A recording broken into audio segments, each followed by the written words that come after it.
In this video, I will be showing you how to use Chatgpt for programming Arduino microcontrollers. Let's get started. First, I navigate to the Chatgpt website on my browser to open up the main AI chat interface. I click on the chat box at the bottom of the screen where it says, "Ask anything," so I can type out my project requirements. I start typing a detailed prompt to generate a complete Arduino program for a smart home automatic lighting system. I specify that the project needs to use one PIR motion sensor and one LED. The core logic I want is for the LED to turn on whenever motion is detected and turn off after exactly 10 seconds of no motion. Everything looks correct, so I click the Send Prompt button on the right side of the input field.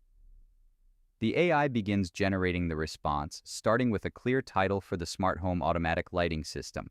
It creates a dedicated C++ code block containing the complete Arduino sketch.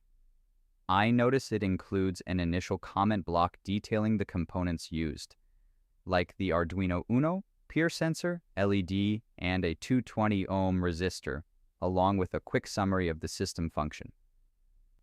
Moving into the loop function, the script reads the digital state of the PIR sensor.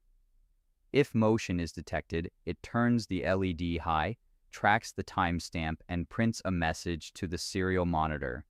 If no motion is detected for over 10 seconds, it switches the LED low. Below the code block, Chatgpt generates a highly organized text-based wiring diagram.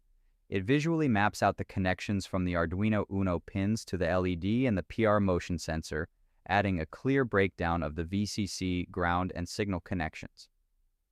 Finally, it writes out a step-by-step guide on how to upload the code.